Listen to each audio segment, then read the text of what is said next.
the work that I'm doing is not making an impact, I don't want to be doing it, and I don't want to be involved, actually.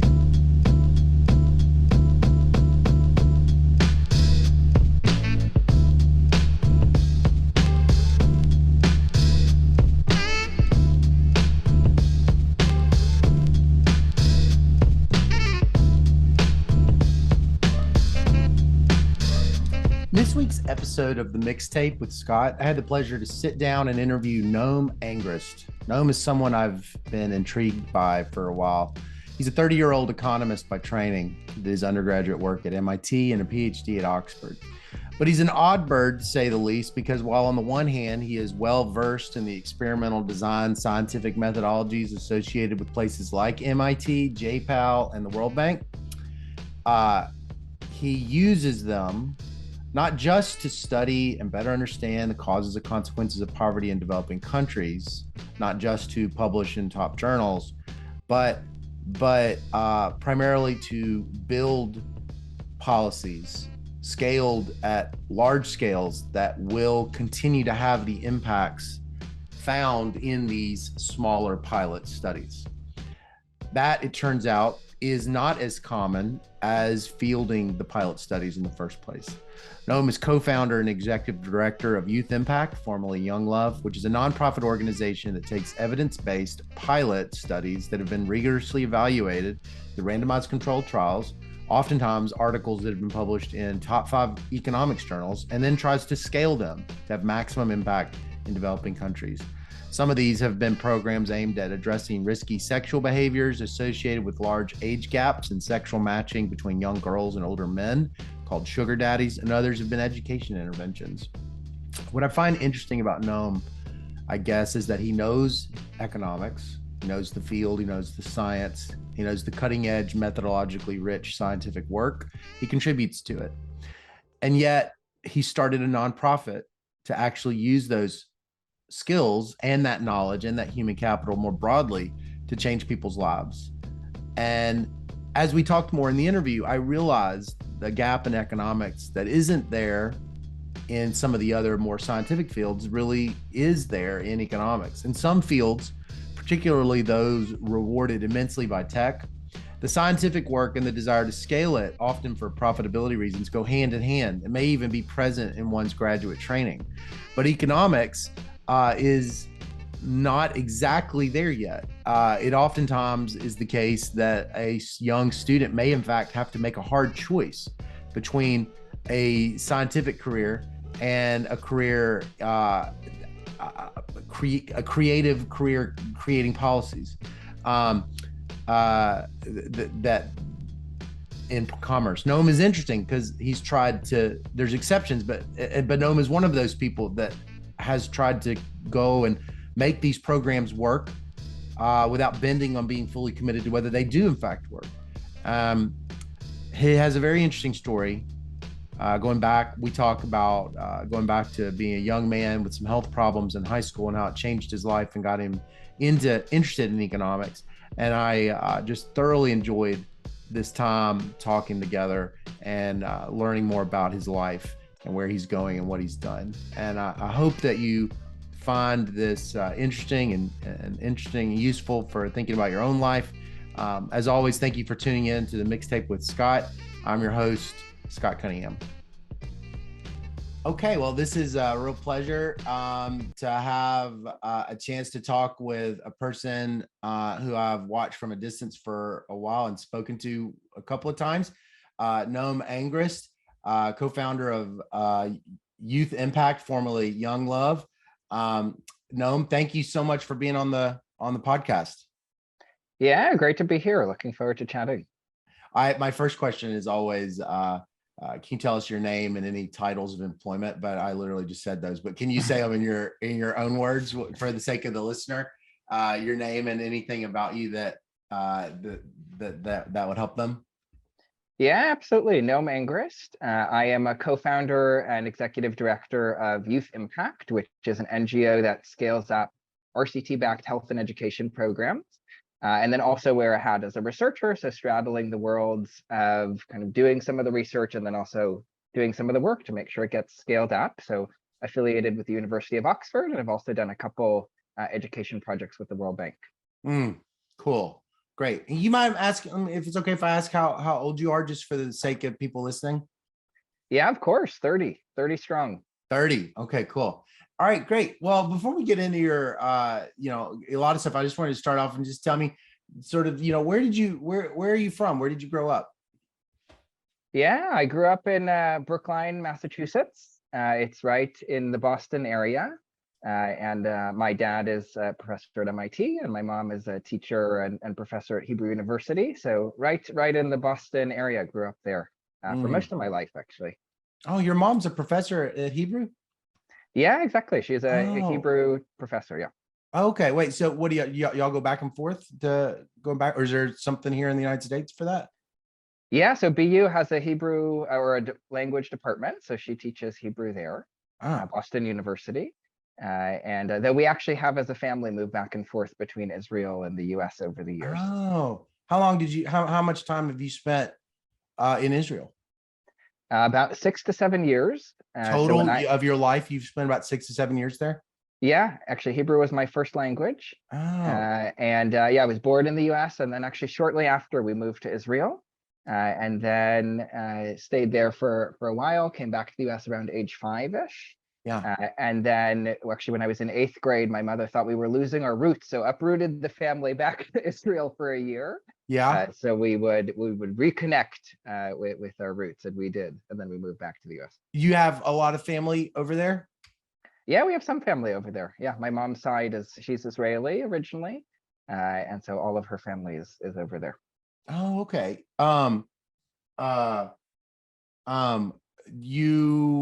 You have close childhood friends that live in Israel that you still keep up with?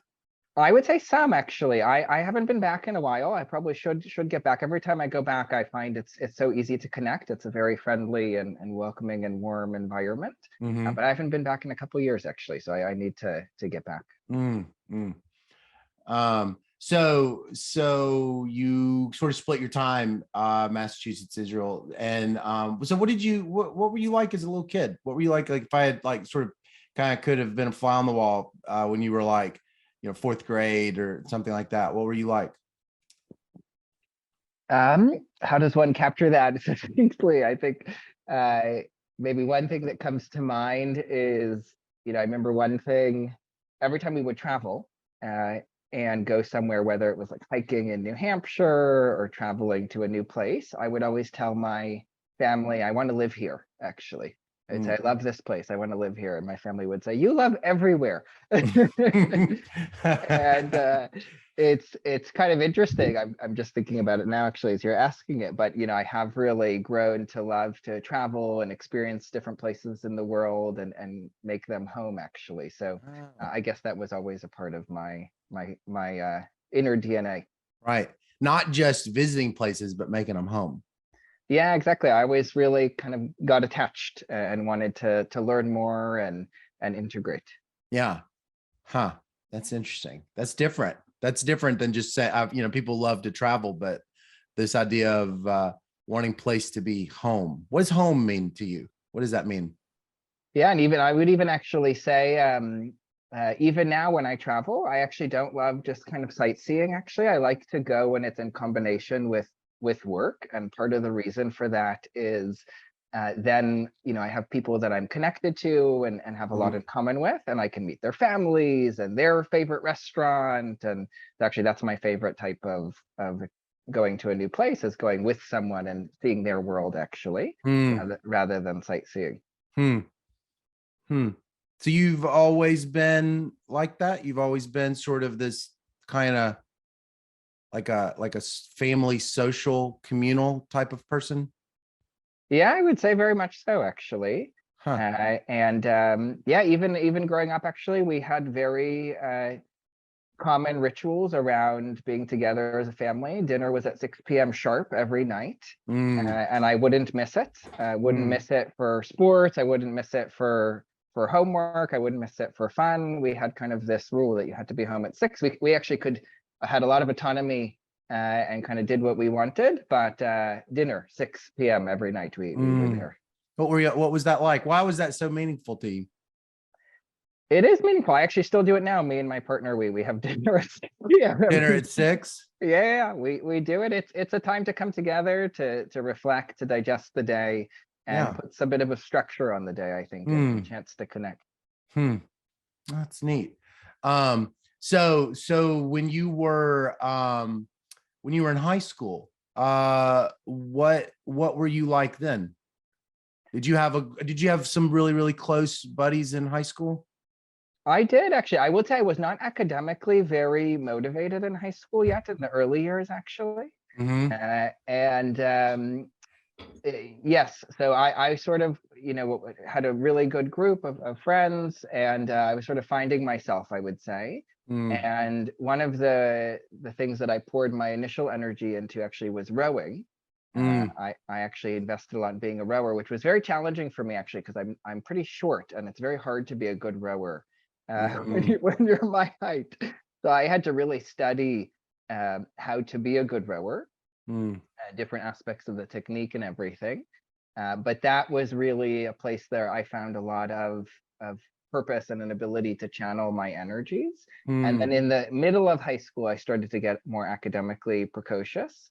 And then that's when I sort of started to think about what I was interested in academically. And actually, interestingly, I wasn't interested in economics, even though I do economics now. I was actually into biology, and I actually thought I wanted to be a doctor, actually. And then I had an event my kind of junior, senior year that really shaped what would end up happening after, where I was actually preparing, I was trying to get into university, and I wanted to be competitive as a rower. And so I was really training. And I actually will never forget one summer I was sort of training, and I heard a pop in my arm actually while I was training. Oh gosh. And it turned out that was a blood clot, actually, a very serious blood clot, very unusual in someone young, right? And very unusual in the upper arm. Usually it's in the legs. So it actually took a couple weeks to figure out what was going on, actually. And then I actually ended up being hospitalized for a couple weeks, and it was actually quite serious. And after that, actually, I couldn't row anymore. So that was kind of the end of my time as a rower, which was a big blow because I wanted to do more rowing. But interestingly, I started coaching, actually. And I was actually a much better coach than I was a rower, because, as hard as I tried as a rower, I was just, I didn't have some of the kind of natural strengths for that. But because I had studied it so hard, I kind of knew the technique very well, and I had thought about it a lot. So when I was a coach, I actually was quite good. And even though I never medaled as a rower, as a coach, actually my teams medaled every time, which was very fulfilling. So it was sort of interesting how that changed. And then I will say, actually, the blood clot experience changed my interest away from biology, actually, because I actually had a very trying time in the hospital that made me not want to become a doctor. Of course, there were great doctors, and I was very lucky. I was at MGH, which is a wonderful hospital. But I had a series of events happen that really made me question the kind of individual doctoring in favor of thinking really about the health system, actually, which got me interested in economics. So for example, what I actually needed was a removal of a rib, which we got to in the 4th surgery. But it took 4 surgeries to get there.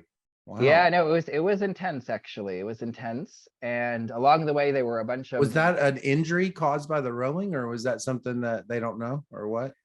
So it was a mix of an underlying condition in rowing. I have something called Paget-Schroeder syndrome, which means my clavicle and first rib are very close. So they chafe my subclavian vein, so kind of the vein up in the upper body here. And then the motion of rowing would actually exacerbate it every single day. And sort of there was this big plaque buildup over time that eventually became a very serious blood clot. So it was the combination, actually. Got it. So the doctors saw that pretty quickly, that they saw that, and they were like, this is not a lifestyle that you're going to be able to maintain. I would say it took some time, actually, to figure out what was going on, because it was so unusual. And so first, before they removed my rib, they actually just tried to remove the clot, and it came back. And then they tried another procedure. It came back. It kept coming back, actually. Wow. And in the process, I saw a lot of these inefficiencies in addition to being, very uncomfortable and wanting to get out of the hospital. Yeah. But they would give me these very expensive blood thinners that had marginal evidence, but because, I had reasonable care, they decided that was worth it. They delayed the real procedure that I needed, actually, the rib removal, because they wanted to tinker with some other procedures. So the incentives weren't really aligned to kind of being efficiently over and done with it, actually. And rather it was sort of to try, it was all covered, right? And so it was to kind of try some of these other things and keep doing a few procedures. And so anyway, eventually we got there after a few weeks, but I actually will never forget, I was in the hospital room during the Head of the Charles, which is the big rowing race, and I was watching the boats go by, and obviously I wasn't on them, and it was a very, I was thinking, okay, here I've been here for 3 weeks, I'm never going to row again. Like, what am I going to make of this, actually? And then, I ended up coaching and finding a passion for economics, which, I always was drawn to because my father's an economist. But at first I tried to go the biology route. This brought me back to economics. So then since then, the rest is history. I stayed in that route. So the economics, because you mentioned all the incentives, you were watching the doctors making choices that in your mind were like zero marginal cost choices to them, but were like not necessarily necessary or productive. Is that you were thinking those things while you were in the patient? Exactly. Yeah, and I was just wondering, what is it going to take to get out of here, essentially? Right. And it was clear it wasn't a really good doctor, which I had, actually, right? Yeah. So it wasn't a problem of not having a good doc. Oh, that's interesting. So it's like you had the ability to tell he's a good doctor. You're at a very, very, very, very good hospital. So is it that you're thinking to yourself, the problem's not he's not a good doctor. The problem is incentives or something, or something about the healthcare. Exactly. And many levels of it. There was incentives to do certain procedures. There was also just his time, like he would come in for a few minutes, right? The doctors are hot shots. And, I remember we had this small window to make a call about what procedure to do. And luckily, we as a family would read some of the evidence so that we could be very informed in those few minutes and try to make a joint decision. And I was realizing, just even the opportunity to actually use the evidence was very precious. And we were very lucky that we were such informed patients. So it just got me thinking more about the system as a whole rather than one wonderful doctor. Yeah. There's something so biblical about losing the rib. The stories of Genesis of losing the rib. It seems like that would be a really, really heavy surgery, just kind of like weighing on you as of like losing a part of your body. Was that scary? Were you nervous about that? There is something to that. I will say I didn't think about it that way at the time. I just wanted to get out of the hospital. Yeah. And I had no idea how transformative it would be. I think it's always hard to know what will really be transformative in your life in the moment. It's only, many, many years later that I said, wow, that really shaped many events actually that ended up sticking. But at the time, I wasn't sure, actually. At the time, Okay. So the actual losing of the rib itself was transformative? It was, because that's what made me become a coach, and then becoming a coach led to many other things I can share. And then it also did actually influence my thinking. And when I went to college, I actually did want to do economics, actually, rather than be a doctor. So professionally, it had a lot of influence on me, but also personally, it really shaped my thinking, and it made me appreciate life and kind of preciousness of life. And there were some scary moments in the hospital. I actually was in the ICU at one point. My oxygen levels were very low because of some issues I had. And so it just made me want to make the most of every second. And actually kind of a general philosophy I have in life is wanting to make the most difference I can now, rather than say kind of climbing a ladder so that I can make a difference later. So it gave me a sense of urgency around trying to do the most good that I could and make the most of the precious moments that we have. That's interesting. Yeah, I definitely detected that. And that's part of the things I wanted to talk to you about. So you come back. So you're probably what, like a junior in high school? Yeah, I think it was junior year, actually, because I was trying to be competitive for colleges. So I was just applying. So I think it's around them. So then was it always something that you thought yourself, like, I wouldn't mind going to, I mean, going to one of the best universities in the whole world is I'm sure for many people, I mean, it is for many people an aspiration, but was it something that was an aspiration for you as around that time that you wanted to go to MIT? Interestingly, it was, of course, it's a great privilege, and it was really quite humbling to, have the opportunity to go to MIT. Though I will say, I actually originally only applied because it would have been cheaper. Because my dad's a professor there, so we got a big discount. And so actually, the other universities I applied for, were great universities, but they weren't actually at MIT. They were Michigan, Wesleyan, a few other universities. So I wasn't sort of on a, I wouldn't say, I had kind of a broad view towards what I wanted to do and different types of universities I wanted to go to. My sister had gone to Michigan. She really liked it. And so actually the original reason I applied to MIT is, of course, it's a great university, but also it was going to be a bit cheaper. But of course, once I got to MIT, I was very grateful and thankful, and it was really quite a transformative college experience for me. Yeah. I don't really know a lot about the experience of a college student at MIT that majors in economics, because to an economist, MIT's economics department is one of the greatest departments in the history of the planet. But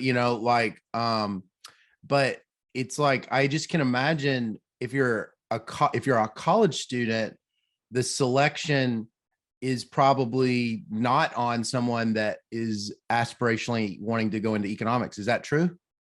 Yeah, no, absolutely, actually. So I didn't apply knowing I wanted to go into economics. I applied originally kind of with that as a loose thought, but not a firm thought. As I mentioned, I was interested in biology at first, which was actually a bigger draw. And you're right, actually, the number of majors is very small. It's like in the, dozens per year, actually. I think now it's gone up, actually. Over half of the majors are doing electrical engineering and computer science. Right. So that's, even though it is one of the best departments, right? It is not at the undergrad level kind of as clear a draw, though it should be. It should be. And one of the incredible benefits of going was, and you don't even appreciate this as an undergrad, I'm sure. Professors wished undergrads maybe appreciated this more, is you get access to the best of the best at age 19, right? And so I was working for John Gruber and Esther Duflo, and I learned so much at such an early age, and that's one of the big advantages of going to a university like that. Yeah, the stories that we heard is that it's in the DNA at MIT Econ to just have more of a student oriented kind of approach a little bit compared to for its level. I don't know if that I've heard that even heard that was something that Samuelson sort of had kind of brought to it, but I don't know if that's exactly true, but I've heard that before. Yeah, I definitely felt that. When I worked, John was my first, I did research for John Gruber. He gave me a lot of opportunity, and that was tremendous. I was working on some of his research related to the Affordable Care Act at the time. Right. And that was really eye-opening and thought-provoking. When I worked for Esther, she gave me a lot of responsibility. Esther Duflo. I remember once she was actually had to go for a meeting at the White House, and she asked me to take over her presentation. She was giving a presentation at MIT. And so, there was really this trust and belief, I think, in the researchers, the students, and a real kind of opportunity to step up to the plate. Yeah. So, I mean, it's interesting that it's kind of interesting in a way, like you saying that the thing that you were thinking about when you were in the hospital was economics, and you were noting like the behavioral theory. But like so often, people, but then the things that you're going to tell me is so much of what you've also done is focused on the evidence part of economics. I was curious, like, was your time at MIT, did it move you towards like different parts of the spectrum around what economics as a science was, like evidence and theory and all these things, or what was that like? Yeah, absolutely. I think two things. So one, I was there when J-PAL was really taking off. had sort of been around, but it was kind of starting to become clear that it was a center of gravity. And so that was very exciting. So I wanted to be a part of that. And that really moved me to a very empirical applied bent on things. And I was just really enamored with the approach, actually, the sort of practical, technical skills and really making a difference in the world. So that really drew me in. The other thing is actually at MIT, I actually started an organization called Amphibious Achievement, which was a kind of dual rowing academic enrichment program for high school students in Boston. So I kind of would do this on the weekends, actually. And I started this with a group of folks. We would actually try to give folks access to MIT had these incredible rowing facilities, both kind of indoor rowing tanks as well as outdoor boats, but then also this cohort of incredible potential tutors. And so that became a defining part of what I did at MIT. And actually we were so oversubscribed, we ran a lottery to accept students, actually. Yeah. And so I actually was running a randomized trial, as well as starting an organization.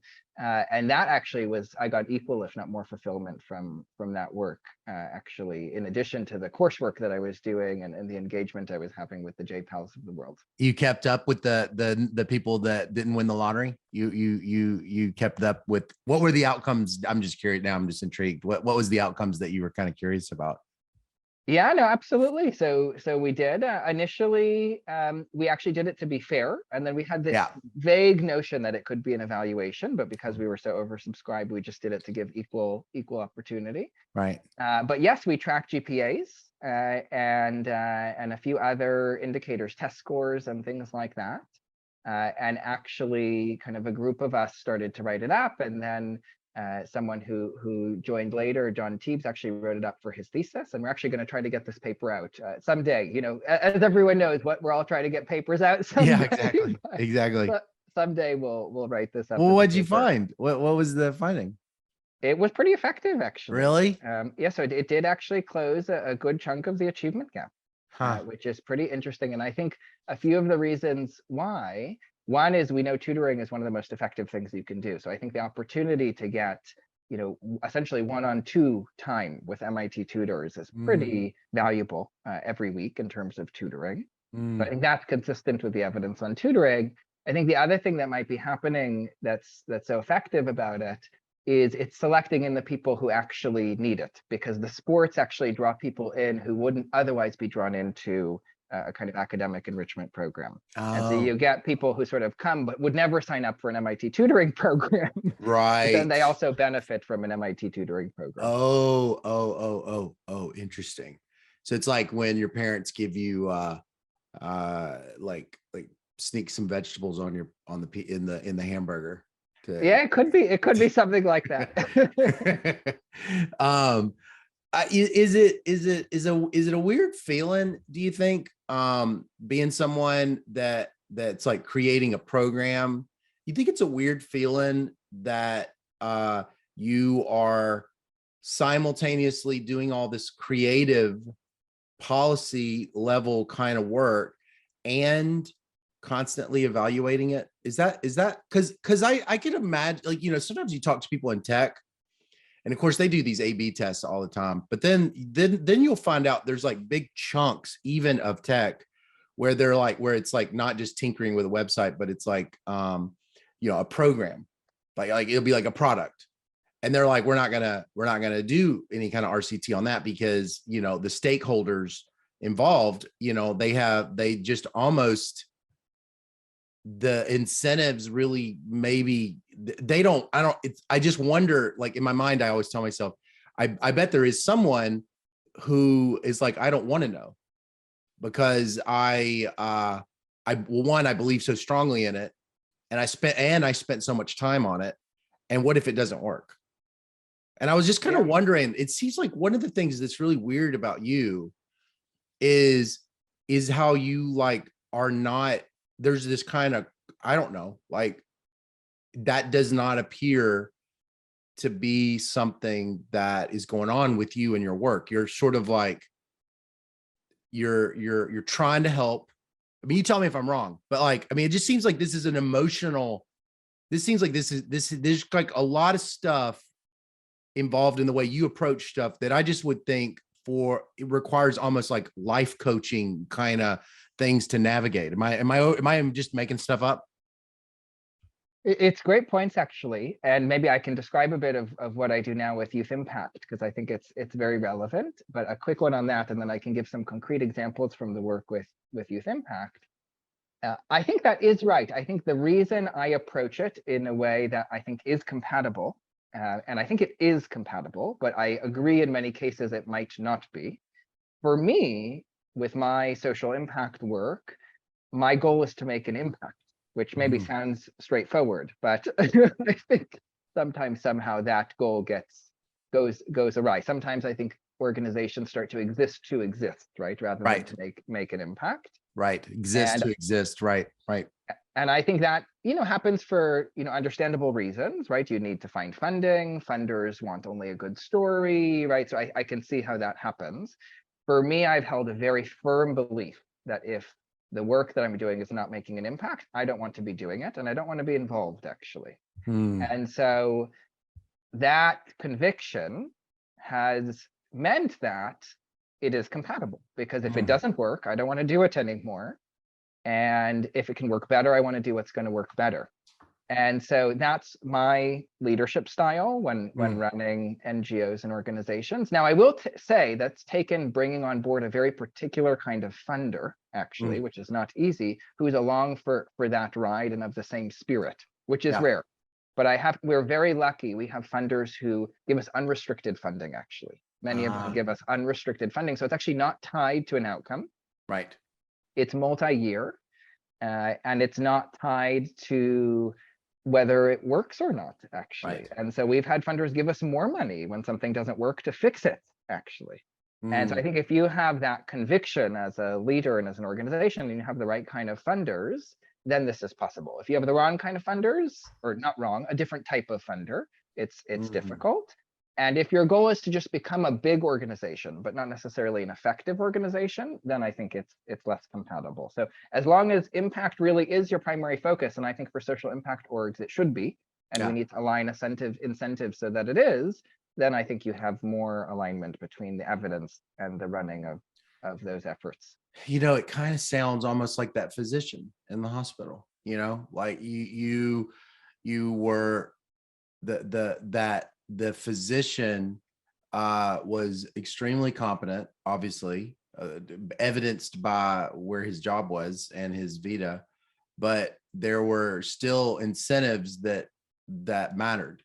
And it sounds like what you're saying is, even in doing, this kind of work, and I feel like I've sort of danced around it and I want to hear more about it, but like doing this kind of work, you could inadvertently be fully committed to all this kind of evidence-based scalable policy and just inadvertently introduce incentives that make you afraid of the truth, or not wanting to, just exist to exist. That's Absolutely. I think and so I think there's a group of funders who are trying to move away from that. And actually, there are also similar funders to funders who've supported JPAL, IPA, et cetera. And so, for example, you've got the Douglas B. Marshall Foundation, you've got the Mulago Foundation, and a bunch of others who've really wanted to invest in this journey of ups and downs, actually. But they're rare. They're not the norm, actually. So we need more funders like that, and then we'll see more incentives align around this, I think. Okay. So tell me, you're at MIT, you become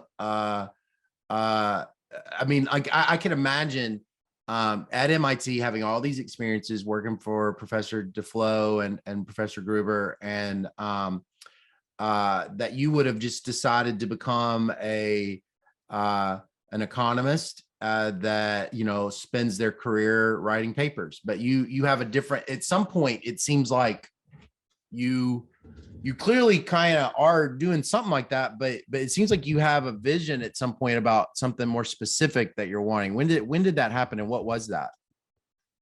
Yeah, so I would say I've always had an entrepreneurial bent and spirit, but I also do love research and writing papers. So both coexist, and they don't always, but for me they coexist. Yeah. And so I actually didn't know exactly what I wanted to do, but I knew I wasn't quite ready for a PhD after graduating. So I worked for JPL. I worked with Esther Duflo for a bit longer.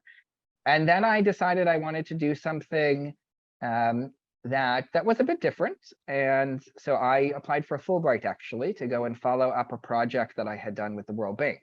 And so I'd worked at the World Bank, and there was some data that I didn't quite understand, and it was in partnership with the government of Botswana. And I felt like in order to get a better handle on that, I felt like it was unresolved. I needed to go to the University of Botswana, work with some expert professors there, and get a sense of the context and the setting. And so I applied for a Fulbright to go to Botswana, actually, for 9 months to follow up that project, actually. And so it was meant to be a 9-month thing, and I didn't quite know what was going to happen after, or I didn't actually have this clear vision. But I knew I didn't want to just kind of continue to write papers. I wanted to also write papers. Right. And so I moved to Botswana. And real quick, is that wanting to write papers, but not just write papers? Did you have a role model that you sort of like thought in your mind, well, I know that it's possible to do this because blah blah blah does this kind of thing? Was there people that you saw that you sort of had in mind of like a kind of person you were wanting to be? Yeah, it's an interesting question. I think it's coming up more and more. I think there's a few examples of folks like this. I saw Esther doing part of, in a way, being a very applied person. I saw John Gruber as being an applied person who had sort of been in policy as well as in research. I also saw folks like Rukmini Banerjee, who's the head of Pratham, a really big education NGO in India that's done a lot of cutting edge education reform, but also she has a PhD and has written papers. So I saw a few people like this. I think we see like Paul Niehaus at Give Directly, sort of, though that wasn't actually as prominent at the time, but it was kind of coming up. And so there was a few, but not as many as we should. I think we need more, actually. If I use the analogy of maybe a doctor or even kind of wet science, you do see more researchers dabble in real world practice, actually. You see folks apply for patents when they make a discovery and try to spin off a company. You see doctors do surgery and then write it up in a journal.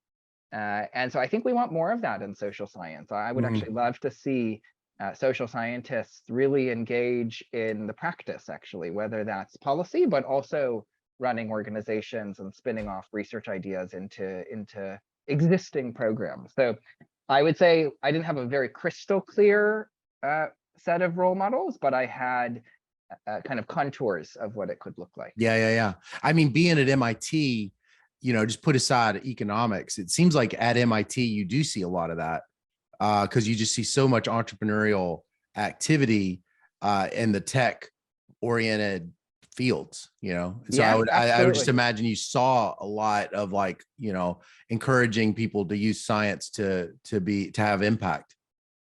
100%. I think that's right. And, there's so many engineers. This is exactly what they're doing.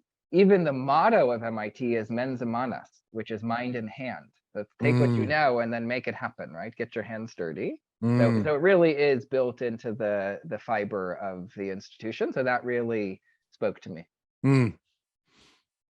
So you have this experience. So you spend 9 months in Botswana. What happens? How are you different as a result of that? What's the output from that experience? Yeah, so I thought it was going to be 9 months. I was going to do a good research project, learn a little bit about the world, be more contextually grounded, but things took a life of their own. I was at the university. I had an office there. I was working with two professors, Professor Pansiri and Professor Tsayang. And I was running my regressions. I was kind of going to meetings with government, going to schools, and I ended up becoming friends with a few folks at the university. One was another Fulbright scholar, Brenda Duvers, and then two folks from Botswana, Moitepi Machang and Unami Moatsui. And Moitepi, who is kind of became the most prominent leader of Youth Impact, which I'll describe in a second, we really bonded and connected. And, we would see things around and I would kind of always say, oh, have you heard of this study? So for example, I kind of became that person that would say, oh, have you heard of this study? You know, might be relevant. So for example, we were at the university, and the university is sort of this square shape. And there's this great scheme at the university, actually, where not only is it fully funded, but actually kids get a stipend to go. University students get a stipend to go. But then at the end of the month, there's sort of this cycle where then people are cash strapped. So it sort of generates this very clear cycle of income flows. And so you would see older guys actually come to the perimeter of the university and wait in the cars around it at the end of the month for the young ladies to go and kind of hop in their car and you know, be with them. And it was sort of this implicit exchange of kind of being with the sugar daddies, right? It was what these guys were called, in exchange for a relationship. And so as we were seeing this, and you know, my Tepi would comment on it, she would say, "Oh, the sugar daddies are back. This is a problem."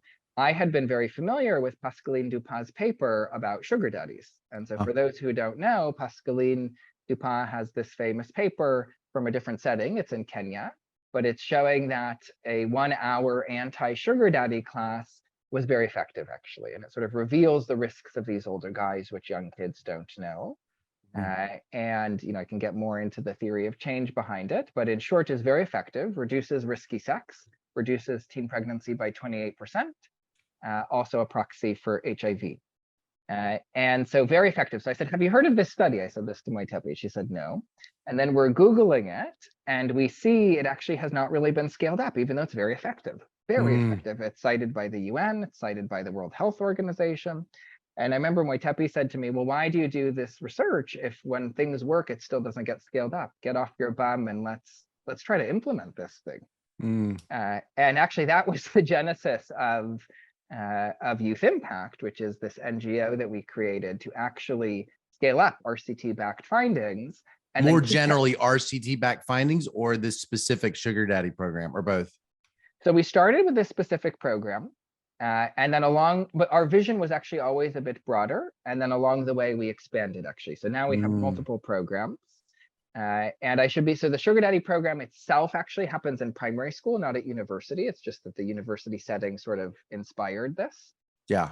And then we went out to actually start to deliver it. And we saw that when we started to deliver it, the same things that the paper said would work, we saw were working, actually. Really? That when you revealed that the older guys were much riskier, kids would physically gasp. They were so shocked, actually. They kind of thought it was the opposite. They thought the guys were safer, mature, wise, and that kind of young guys had raging hormones.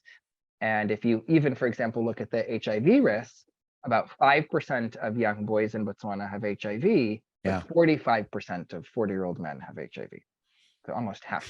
So it's actually totally flipped, and it's quite a shock. And so that really changes the decision-making for young people. So we were seeing, as we were implementing it, that some of the things that the paper said were true were really true in our context. And that's when we got excited about it. And I will say we actually retested it. So even from the early days as an organization, we were sort of a pseudo IPA JPAL in that we both wanted to scale, but we also wanted to make sure that things worked. And so we felt like even though the study was effective in Kenya 10 years before, we should test it again. So we did a large scale RCT with 42,000 students to retest it in Botswana. And that's where we started to develop this dual competencies of doing the research and also doing the scaling. Why is sugar daddy a equilibrium in this area? Why is it that, because I usually think of like, you know, naturally occurring equilibrium is, in my mind, I have this like neoclassical kind of like tendency, you know, it's all driven by technology and production functions and cost functions. And that's the cause of this. And it's in population and sex ratios. And so why is it that the sugar daddy persists in equilibrium such that there's all this risk with this kind of dissociative matching? And why then, secondly, if it is so risky, why isn't it known that, why is this misinformation in equilibrium? Very interesting. And I know you've done a lot of work on related issues, actually. So I'd love to have a discussion about this in more depth. One thing I will say is, you know, that certainly there could be a really rich model for thinking about this, but there are clearly lots of frictions, is what I would say. And so, for example, whether someone has HIV is not known. It's not Right. visible. It's not disclosed. And there's many incentives to not reveal it, actually. So that's Mm. just one friction. There's You just have many. this one asymmetric information problem that's just a fact about HIV because it's asymptomatic for a long time, right? Exactly. And if Right. anything, actually, it's become even that friction in a way is bigger because now, because of great treatment, it's, you Yeah. know, it's very hard to tell, actually, Yeah. which Yeah. is the great thing. It's great that there's treatment, Mm. but actually all the more reason this asymmetry might persist, actually. Yeah, exactly. Right. Um, uh, Scale.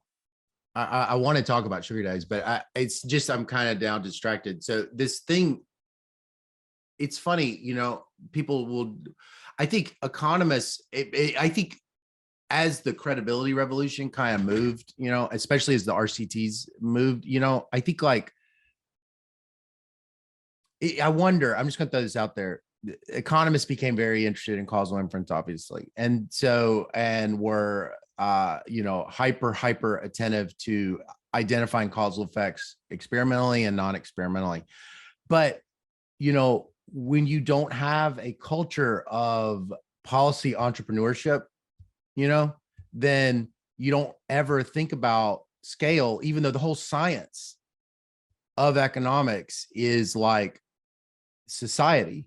You know, it's like it's production functions that take inputs and transform them into outputs, which have, you know, certain production functions do certain things at some scales and others do different things at those scales. And so I just was kind of wondering, you know, when was it that scale became something that you thought so much about? And I'm just kind of curious what you think about it now, just kind of at a meta level, this connection between the work that many of the academics do and, you know, the need to scale it up. Yeah, absolutely. I think this is the next wave and vanguard of research and work, actually. So it's, you know, something I and we are thinking a lot about, actually. And just to put in context, so today, actually, Youth Impact is the largest or one of the largest NGOs in Botswana, actually. We have multiple programs. So we have the original Sugar Daddy work that we're continuing to refine and improve. We also are scaling up an education program called Teaching at the Right Level, which has 6 RCTs showing it works. And really the question is now to scale it, actually. Yeah. And we have a program actually that we innovated during COVID, which provided the world's first evidence on distance education in Botswana. And we've now actually replicated and tested and are scaling in 5 additional countries, actually. So this question of scale is something we're thinking a lot about. And I have a few thoughts on it. And then also one final thing I should say is we work very closely, not just as an NGO, but also with the government. So our co-founder, Moitepi, now actually chairs the government's National Youth Council, which is a permanent secretary level post. So it'd be like a secretary of, you know, youth, let's say. And so we're working very closely with the government. So these questions of scale are really the ones that we're thinking about every day, actually, because our starting point is an RCT, and then we say, how do we scale it, actually? Right. And one of the things I'm most excited that we're doing now, which I think actually is really key for successful scale up, is bringing some of the incredible A/B testing work in tech to the social sector. So we're actually running A/B tests on all of our programs every month. And I think that process has really been game changing for thinking about scale questions, because then we're replicating, actually. We're taking the same thing and we're testing it a few times. So then we know, was it a once-off or can this stick? So that's one thing that helps us. Wait, no. So just so that I can follow. Yeah. I was not expecting you to say that because you already have such a strong background in the experimental design. So so for my sake, what is it that's the value added of this culture of A/B testing in tech that's not at like that one wouldn't have just kind of having a strong background in causal inference? What is it you're describing? Yeah, absolutely. So maybe I can share a bit more motivation on that. So for example, with this sugar daddy work, you know, it worked in Kenya, then we did it again in Botswana. And what we found in Botswana is that it could work, but that some dimensions were really key. So for example, the messenger really mattered. When it was done by peer educators, it was very effective. When it was done by government teachers, it wasn't so effective. In fact, we even saw some kind of teenage rebellion.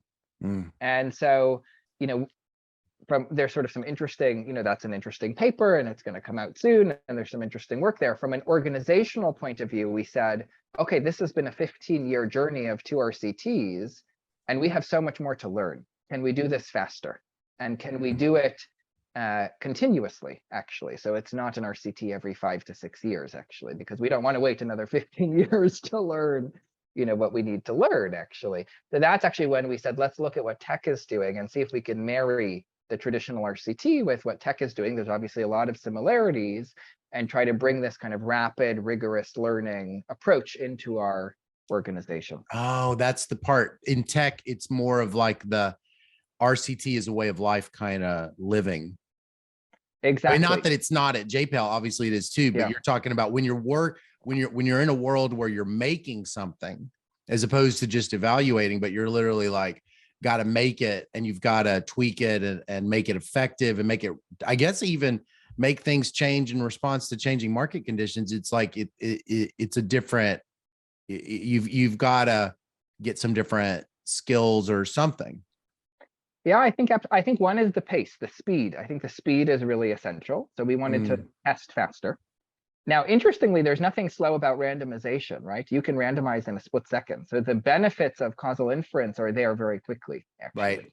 Right. And so, you know, so we were kind of drawing some of the best things of a traditional RCT with, you know, there's some things A/B tests do well, some things they don't, and RCTs do well. So we tried to match make these essentially. So the pace is one thing. I think the other is making this a part of day-to-day operations, actually. So it's not kind of a once-off, it's sort of built into day-to-day decision making.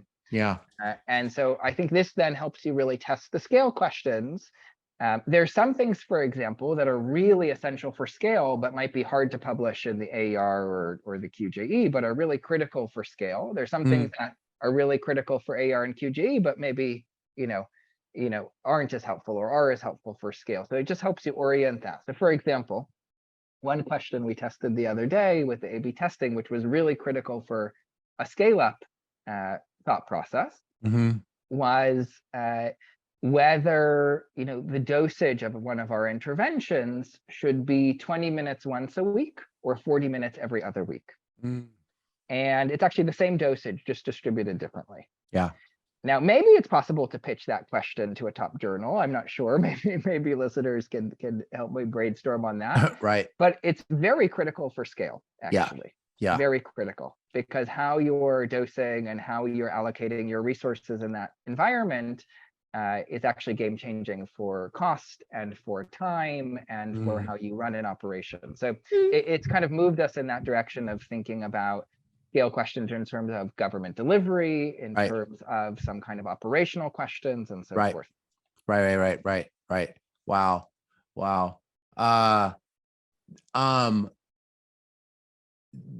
This is just so exciting what you're working on.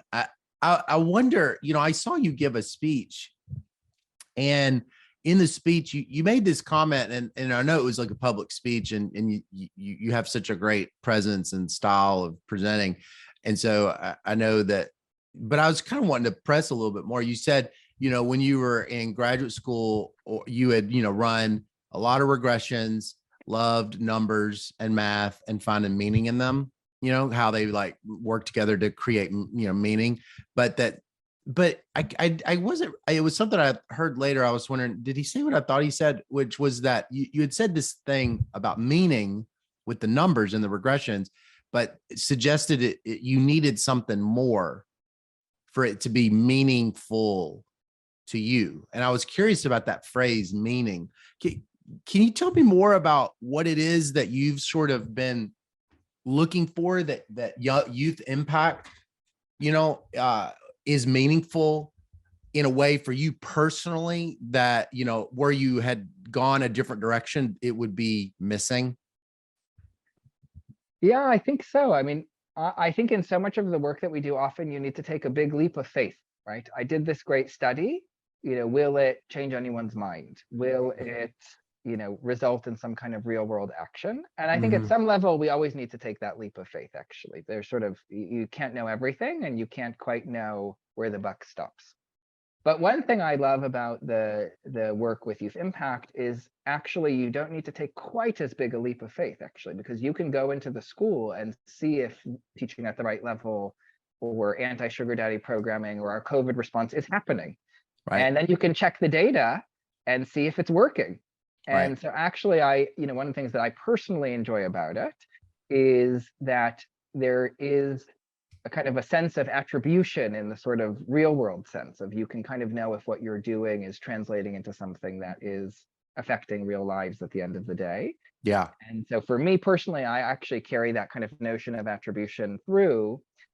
I want to know if a program worked, and then I want to know if it exists in the real world and what I'm doing is helping that actually. Now, Mhm. I should be clear, I think it's actually also important to take that leap of faith, because there's many things that we do and we'll never know actually if at the end of the day something in a classroom changed or something in a clinic changed. And Mm. that's important actually. But one of the things that I do love about straddling the world of kind of research, policy, and practice is you can kind of see at all levels and kind of traverse the spectrum.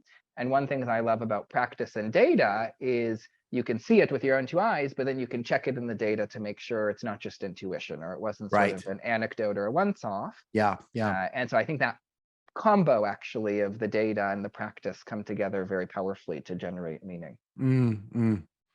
So what have you loved about, so what do you love about your day job now that, run it, be an executive director? Are you also sort of dancing around universities too, though? Like, I know I think you're a fellow at Oxford too, right? Yeah, exactly. So I'm still kind of dancing around, as you say.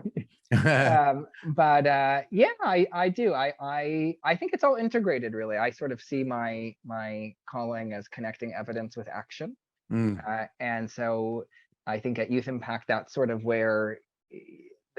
rubber meets the road. I still find it very helpful to also be generating the research and publishing papers and part of research circles. I find that Mm. that helps connect the dots to sort of the bigger picture and be inspired and keep the tools sharp so that we're doing even in the kind of A/B testing, there were a lot of really interesting technical questions that we needed to figure out actually to get it right. And that's important.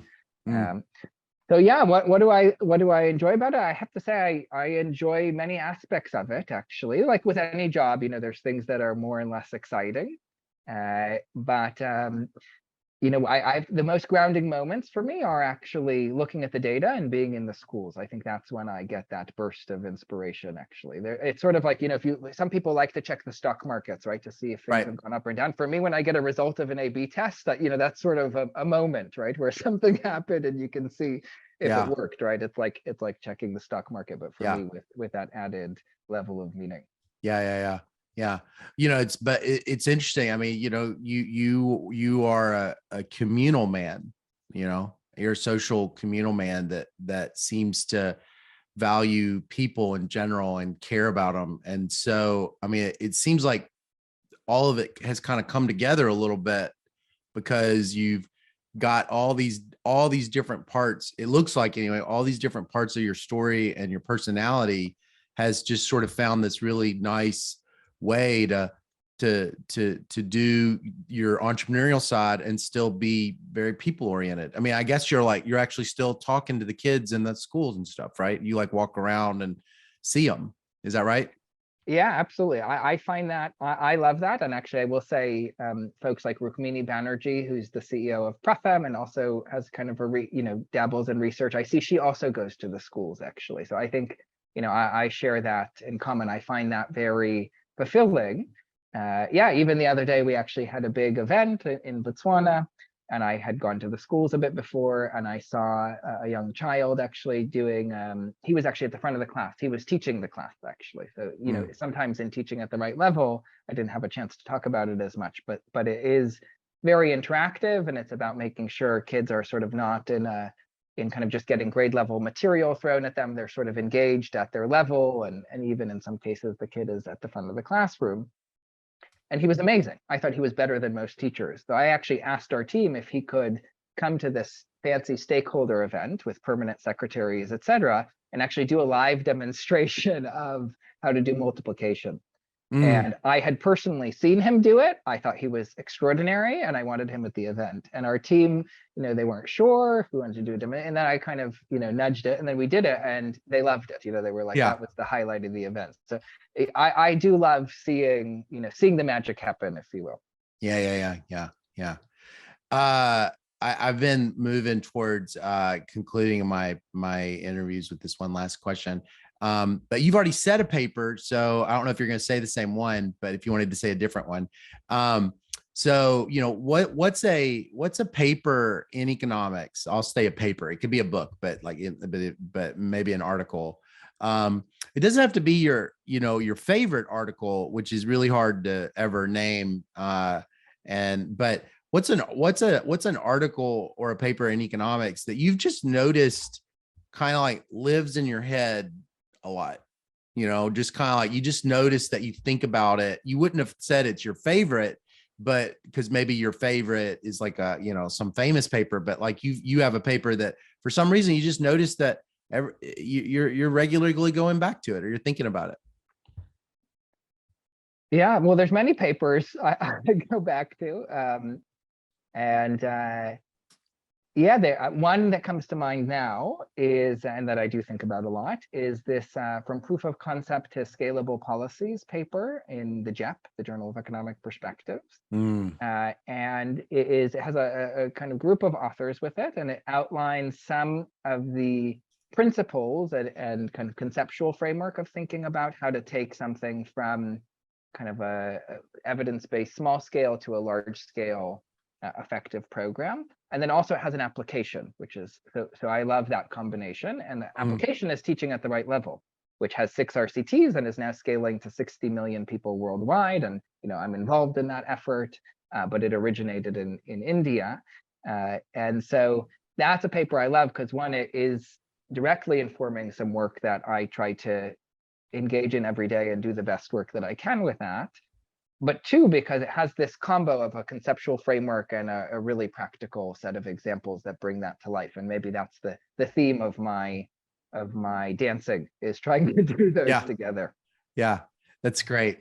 That's great. Well, it is a real, it's so nice to get to talk more like this with you. I guess this is the unintended consequence of COVID is this Zoom being something that you can do regularly, and it's really nice to see you. And I'm always just so impressed with your entrepreneurial spirit, but just your overall style that's just really down to earth and humble. And I just I'm really it's really nice to see you out there dancing. So thanks so much for being on the podcast.